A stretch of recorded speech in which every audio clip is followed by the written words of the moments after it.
It's not so bad of a day. A little cooler.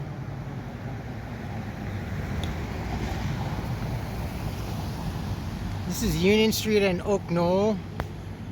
I've talked very much about Union Street in particular because of the huge explosion of very, very expensive housing, condos, apartment units. Just within the last 10 years or so, 12, the trio, that new building that they're building up over there, and then the other one by the old nursing school, and then on Walnut, just one street over, there's several more projects. But here, though, the good thing is that they're building this park. This was in talk for quite a while, actually. Now, I know that a lot of you folks have said that, why is it that Pasadena has so many parks? Well, logistically, you just need parks. We don't have one Grand Central Park like New York does for escapism and well-being. That's why parks are so important. Parks and schools and medical facilities in general are the most key important things, but yeah, maybe not so much as the expensive housing, but parks like this is gonna be cool. Folks, how you doing? Welcome back. It's Charlie. Oh, it is. I was almost gonna say May. It is June 2nd, 2022. It is about 10 o'clock in the morning. It's about 72 degrees today. It's supposed to be a little bit cooler today than it was yesterday. Yesterday was hot, especially at work.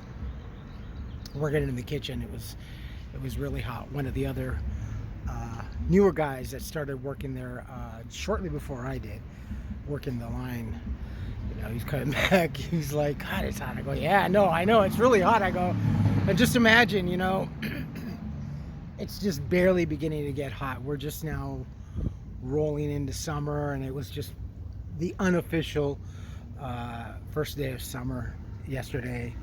And I go, yeah, working in the kitchen. I go, but I'm kind of used to it.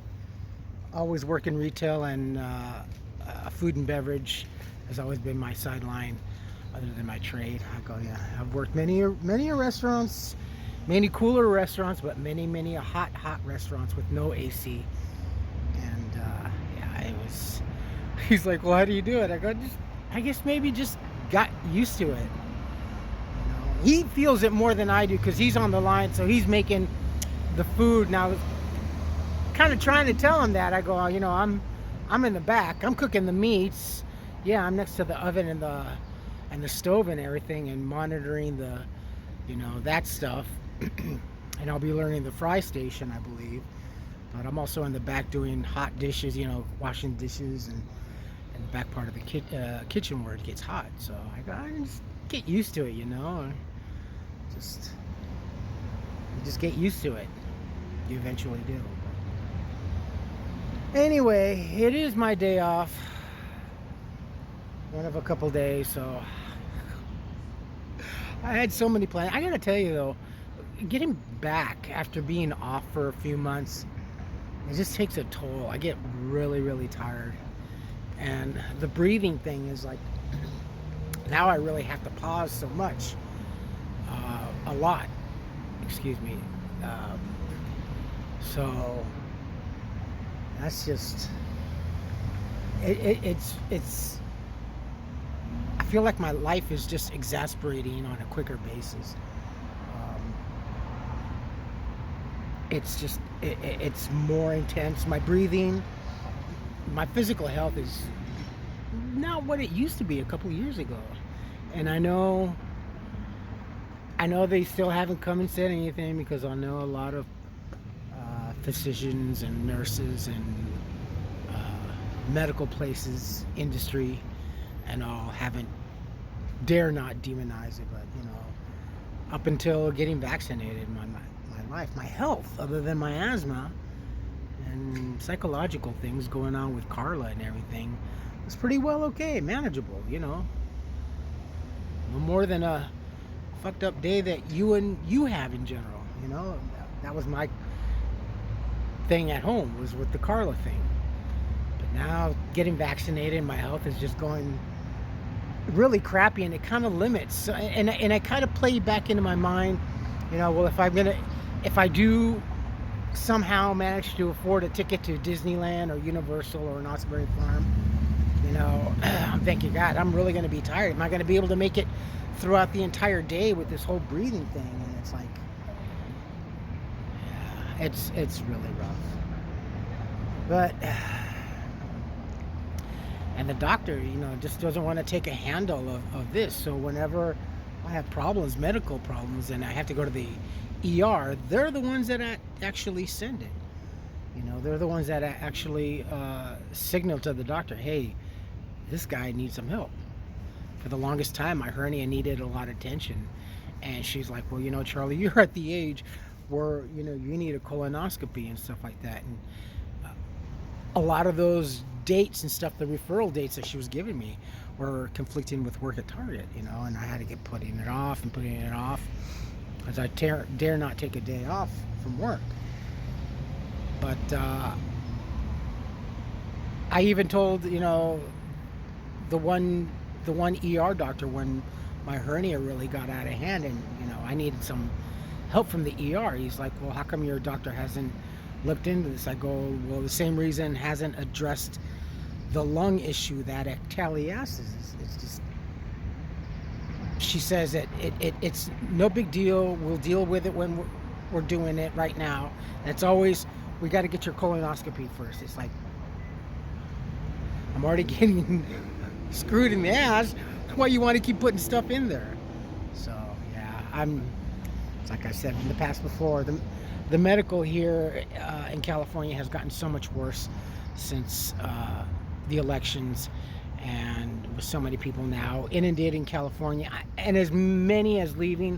I know that you see in the paper and on the news that we have such a exodus, but the exchange is the working class, the people that have worked hard for what little they have or nothing they have and continue to work, are the ones that are leaving, not to mention the select few wealthy.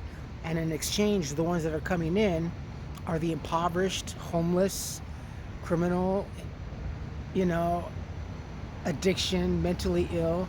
So that's the trade-off, you know, and those are the easy votes that they want. Because the other ones, the people that work, are employed, that earn a money, that have to pay taxes and fees, car registration, parking, rent, bills, and everything. The ones whose opinions matter aren't the votes that they want. You know, I know it seems like a lot of conspiracy theory, but, you know, over the last couple of years, I've looked into this. I go, it just doesn't make sense. Why is the governor really doing all this and forcing such people? You know, you're seeing a lot of taxpayers leaving and stuff like that. So what is there left? How is California generating an income? And even the few businesses that are here, especially now with, you know, the marijuana boom industry here, and they still want to keep it tighter and stuff like that. Well, these people are going to start to go to other states and negate California. So I don't know. It almost seems like the air of changing the whole structure of California to become very, very government dependent. You know, if you live here in California and a native of California and have always lived here or moved and come back and seen the change, chime in if you will. I mean, it's just, it seems so bizarre. It doesn't seem like, well, you know, cutting the nose to spite the face is definitely what's going on, but I don't know. You know, I may never get out of California. I hope I do. With a wing and a prayer, definitely, yes. I really do want to still leave here. It's just, I can't afford it, you know. it's my day off, and today, with the little money that I have right now from my paycheck, I'm trying to figure out what I need to get. And like toilet paper is like the number one thing on my list, and that's like $20 for what, 6 to 8 pack? Holy cow! I might as well just be using the dollar bills to wipe my booty. And paper towels. Toilet paper and paper towels are so expensive.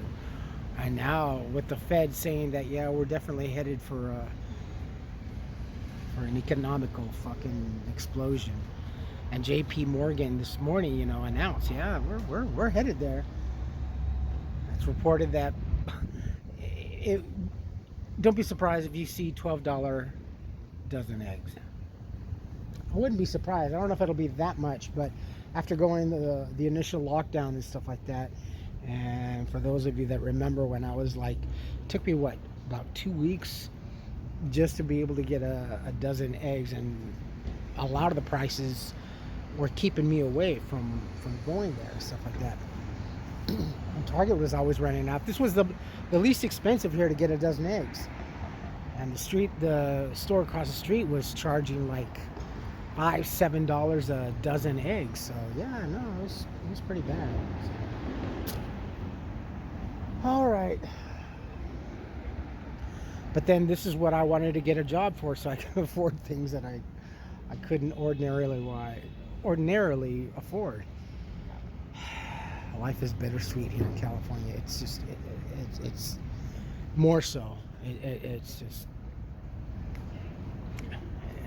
It just does feel like tyranny.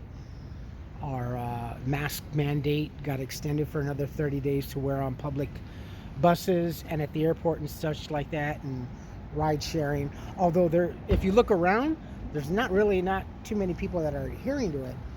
But we have, I think, 2 or 3 cases of monkeypox here in California. One definitely confirmed. The COVID crisis is going back up, and every day there's a new virus, there's a new disease, there's a new recall, salmonella, all this. It's just kind of funny that this administration promised so much, and this administration was just screaming at the top of their lungs, especially Nancy and AOC, that the previous administration was the worst ever in history and was the most expensive and racial and yada yada yada and everything else. And look at us now, 2.5 years into this administration, and we are 10 times worse. We didn't have this kind of a high-priced economy under the Trump administration. So I don't know where they're getting their facts. More so for those of you that are listening to that and sticking to it. There is a saying, who is more foolish, he who leads or he who follows? Think of lemmings. All right, my friends, I will post this when I can. You folks take care of yourselves, take care of each other, but always take care of yourselves first. Love one another, trust one another, be kind to each other, help one another. Don't take today for granted or any other day thereafter. Live for the moment, pull down your pants and slide on that ice. If you like this video, hit the thumbs up. If you like what I'm doing, hit the subscribe button, hit the bell notification button. Tell your friends and family about me, about us, what's going on, and just a little catching up. It's nice today. I did want to go out today and really do something, but by the time I got to Starbucks this morning and just checking email and stuff like that, I was like, oh crap, I'm tired. Plus I have to do what I don't want to do, which is spend money, but it's kind of weird. We want to spend money on the things that we don't need and we don't want, but the things that we do need and we do want, we don't want to go for it. Love you all. Stay safe, be smart, be nice.